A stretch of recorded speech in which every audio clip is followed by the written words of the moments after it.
Olá, meu nome é Alberto, seja muito bem-vindo e bem-vindo ao canal Dev Eficiente. No episódio de hoje eu vou responder uma pergunta da galera, na verdade várias perguntas ali, né? Várias afirmações, perguntas e tudo mais, que tem muito a ver com design de código, né? Qualidade, que a gente fala muito aqui no canal, e também tem a ver com treino, prática deliberada, né? Aquela prática com a real intenção de melhorar e tudo mais. Geralmente, pré-jornada Dev Eficiente, eu lanço um formulário com algumas perguntas para eu entender como é que está o momento ali da galera, tudo mais. E tem uma das perguntas que é assim: qual foi seu maior desafio quando tentou aplicar na vida real as técnicas e práticas de código?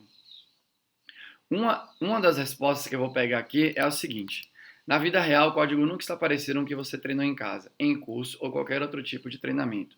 E você terá que escrever muito código ruim para as coisas começarem a fazer sentido e aí sim começar a escrever melhores códigos. Essa é uma resposta interessante porque ela aposta que é a competição que vai te dar as oportunidades de você fazer código realmente, né, de verdade. E aí sim você vai ter a oportunidade de paulatinamente, né, escrever códigos melhores em função dos problemas reais que você está enfrentando. Só que tem essa parte aqui, né? Na vida real, o código nunca está parecido com o que você treinou em casa. Será? Eu não vejo dessa forma. Porque quando você olha, imagina que eu vou fazer um treino agora e eu quero treinar, né, minhas habilidades, eu quero ser capaz de escrever código cuja qualidade é bem mensurada através das métricas formais. Ou eu quero fazer código cujo entendimento é cujo código que facilita o entendimento, né, pelas próximas pessoas ou algo do gênero. Eu quero fazer um código agora, né, que é super modular e já nasce preparado para acomodar as futuras solicitações ali do negócio e tudo mais, porque eu tô com esse campo de visão claro aqui, né? Então tem várias necessidades na hora que você vai fazer um código. Eu quero fazer um código que, por exemplo, ele tenha que atender a um requisito de performance de X milissegundos e ele tem que atender a um requisito de escalabilidade de até, sei lá, 1000 requisições aí por segundo, mantendo o requisito de performance, sei lá, 20% mais lento aí, né? Então, se eu atendia uma requisição em 100 milissegundos, quando eu for para 1000 requisições por minuto, vai ser aceitável atender em até 120 milissegundos, por exemplo. Algumas situações aqui que você teria que escrever código, ou eu preciso debugar um erro muito tenso, eu preciso aprender, né, a debugar erros que acontecem no meu software. Eu preciso ser capaz de, por exemplo, escrever um pedaço, uma funcionalidade num tempo muito desconfortável para mim. Aqui eu enumerei, né, algumas coisas que podem acontecer ou essas coisas podem acontecer todas juntas. Beleza? Imagina que você tem que corrigir um bug num tempo que é muito desconfortável, você tem que fazer uma funcionalidade que tem que ser modular, mas num tempo muito menos adequado do que você gostaria, ou algo do gênero. Então, todas são situações que podem acontecer no dia a dia, beleza? E se você esperar que elas aconteçam e não se preparar antes, é óbvio que você vai entregar uma performance pior do que deveria, dado o contexto. Quando eu falo de performance, imagina as múltiplas dimensões de performance aqui, né? Sempre quando você vai ser avaliado ou avaliada em determinado contexto, quando a gente pensa em performance, é sempre interessante você tentar olhar, né, mais de uma dimensão, porque uma dimensão tende a ser muito pobre. Então, por exemplo, imagina que você fez um código e você entregou esse código com uma qualidade muito pior do que deveria.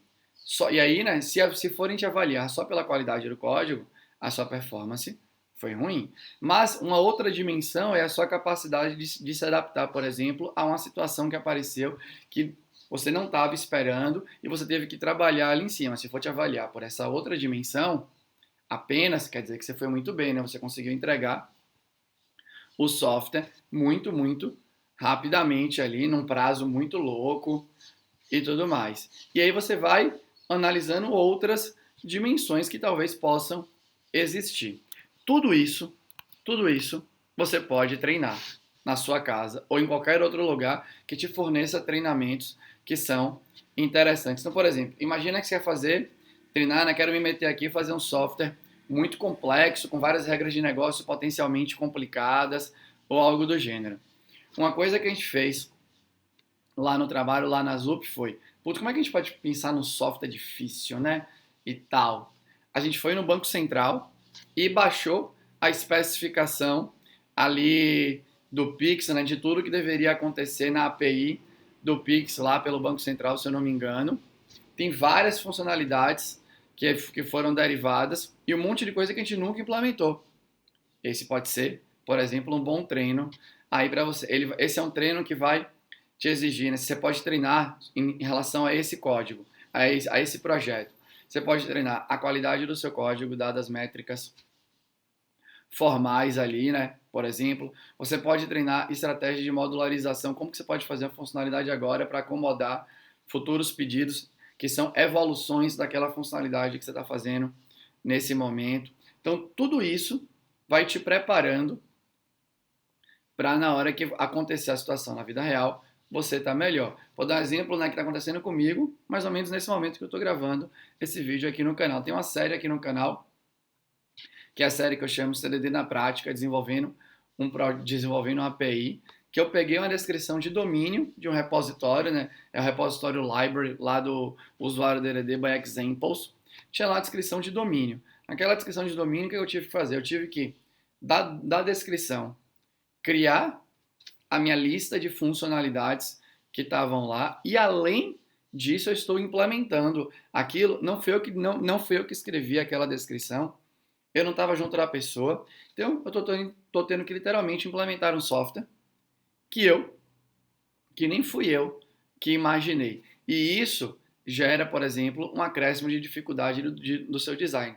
Como não foi você que imaginou aquela descrição de domínio, você tem menos ideias de como você poderia implementar. Então, esse é um exercício, por exemplo, muito legal, né? Então, eu estou tendo que desenhar o software inteiro, ficar atento em relação ao design. Eu estou testando, né, técnicas de cobertura de código, né, quando a gente pensa ali em testes automatizados, para ver qual que eu acho mais interessante, dado as possibilidades que eu tenho, beleza? Então, né, mas especificamente nesse, eu quero fazer utilizando o tempo inteiro o CDD, com a métrica que eu derivei, para ver como é que vai rolar, né? Como é que, dado que eu vou fazer um software inteiro, como é que acontece na hora que uma unidade de código, no caso uma classe, passar daquele ponto.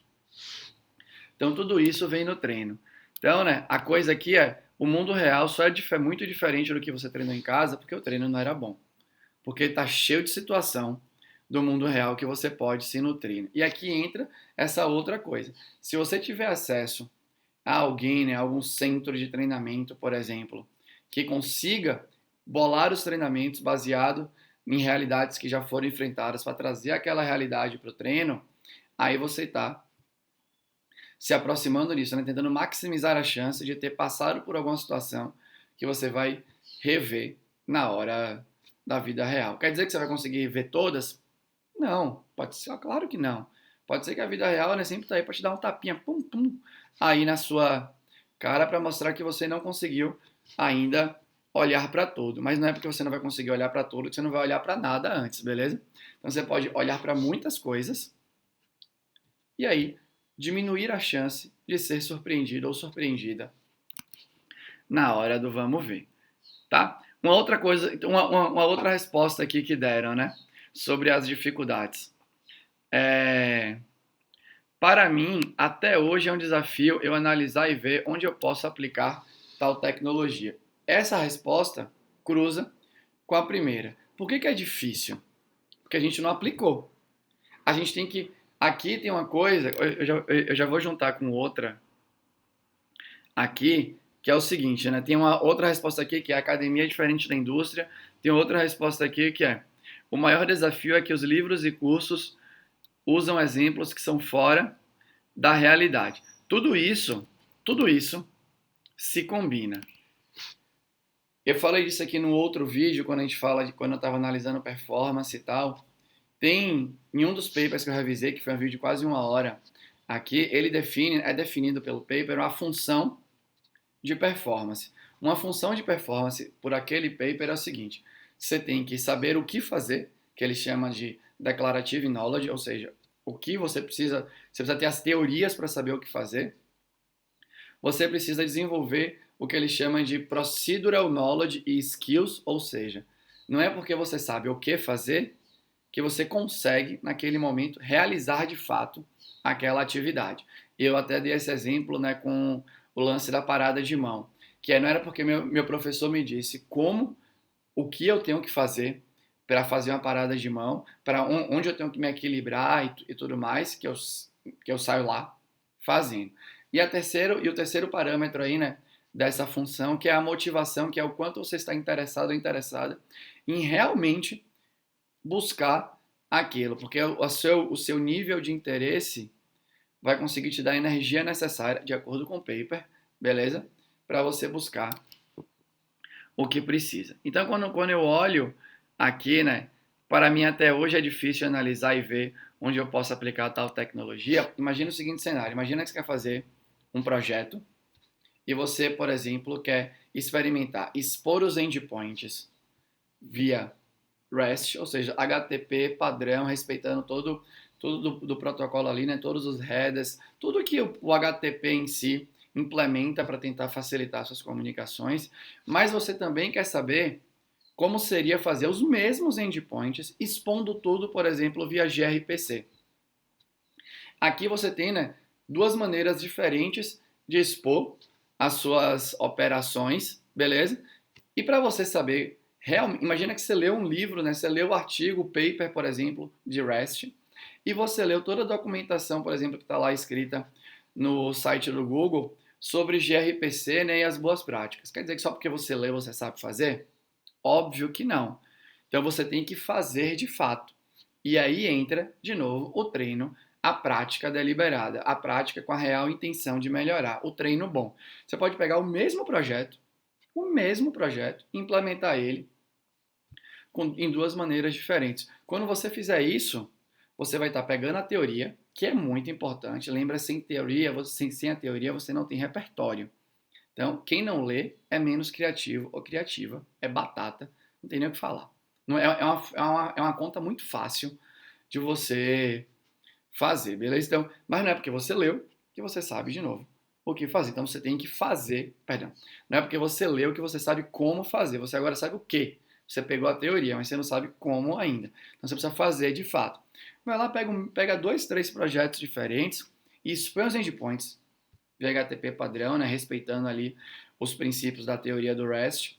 E expõe os mesmos endpoints de RPC. Você vai conseguir ver diversas diferenças.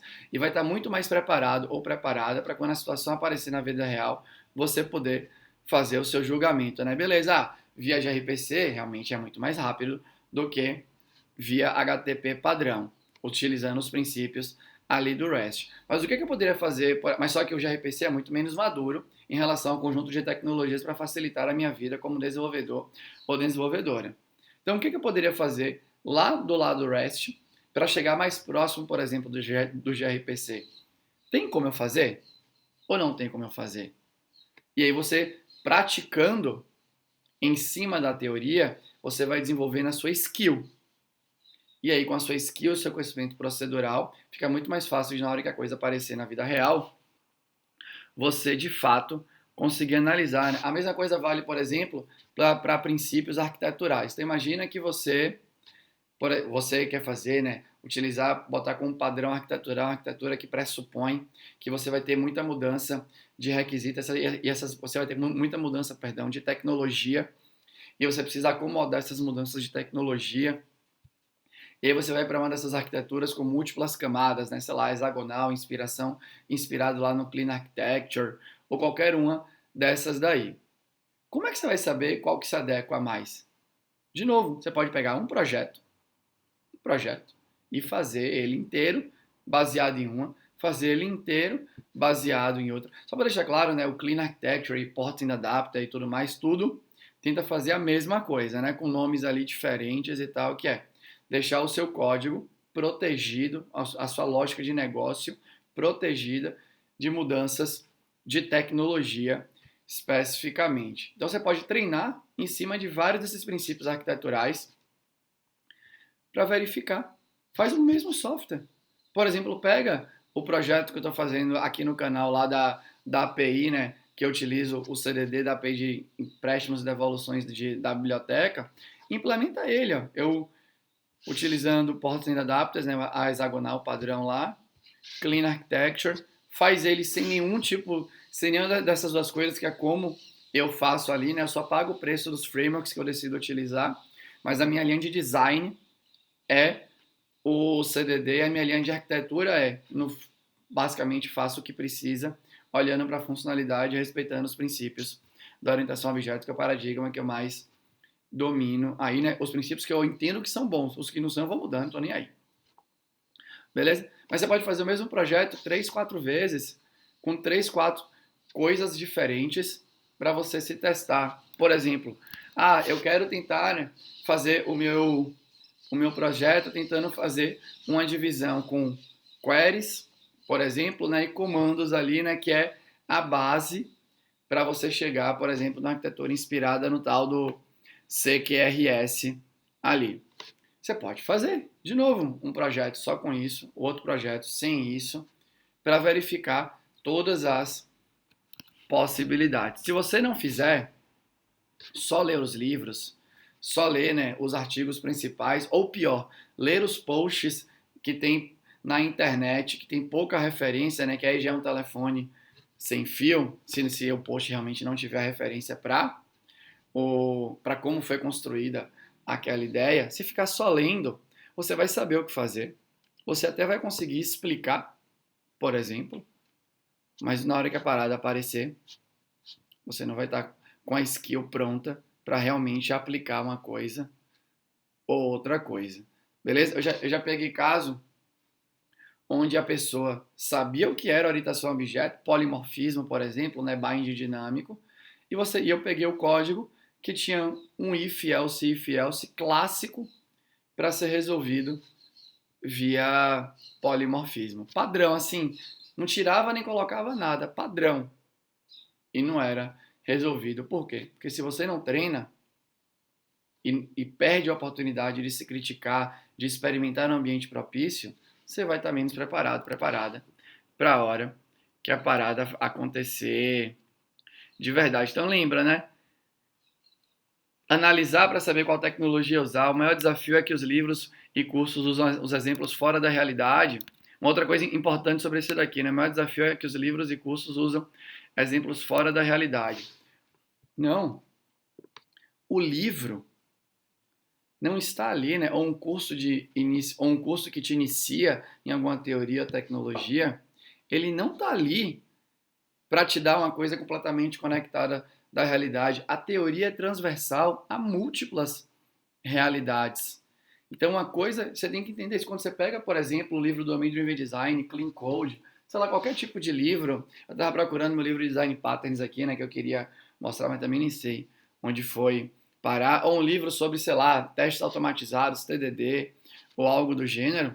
É tudo ali, né, por mais que tenha exemplos legais, o papel do livro é introduzir para você a teoria, que é transversal a múltiplos contextos, para você ter aquilo na sua mente. Você só vai conseguir ficar mais preparado para a realidade quando você pegar aquela teoria e aplicar de várias maneiras diferentes para você poder experimentar. E a minha sugestão sempre é aplique com treino.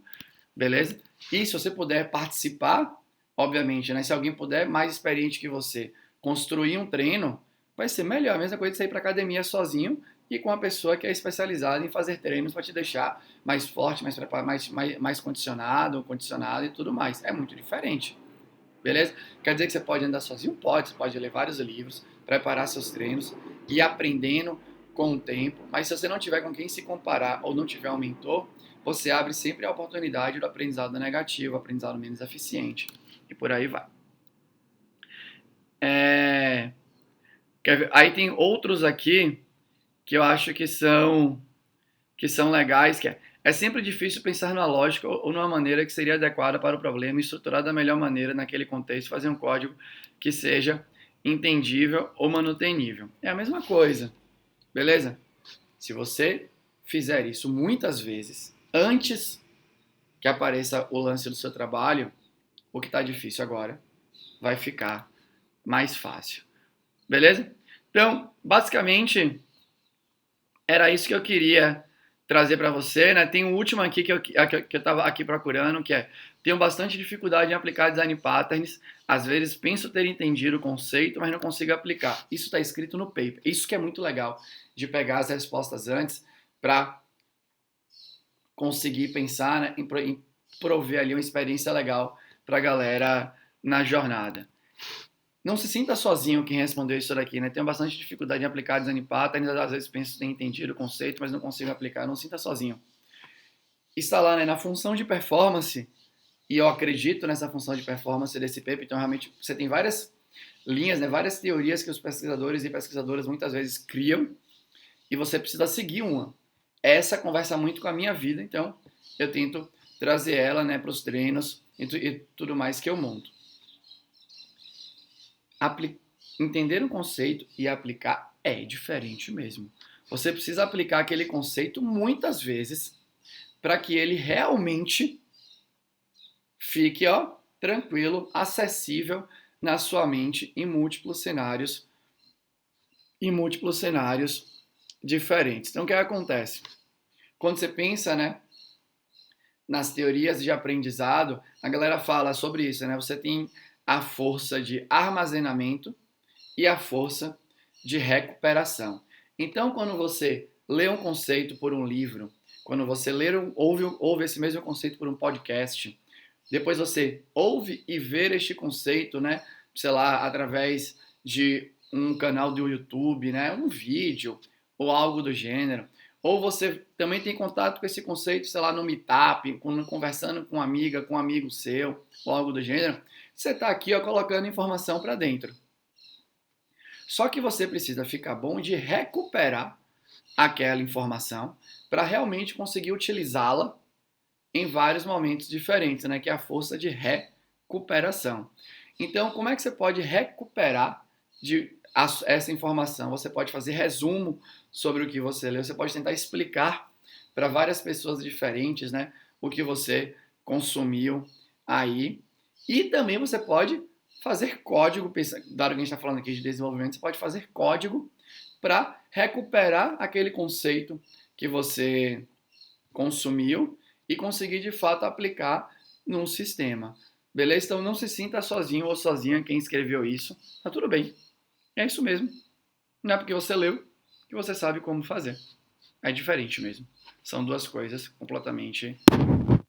Beleza? A parte legal de software é que você consegue testar isso mais rapidamente do que se fosse, por exemplo, né, numa parada de mão.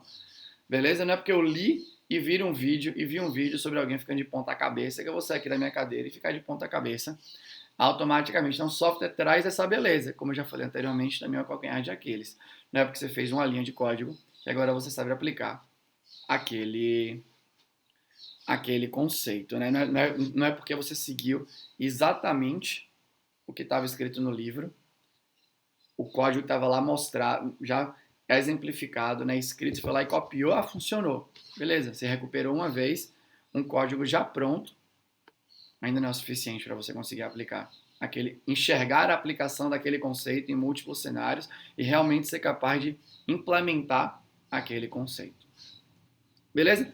Mas bom, eu reuni várias perguntas aqui, né, tudo mais que eu achei que eram interessantes. Eu espero que você tenha gostado. Se você gostou, deixa um comentário aqui. Se você não gostou, tem uma crítica construtiva, deixa aqui também, eu vou ter o maior prazer em responder para você. Era isso que eu tinha para falar. Tchau!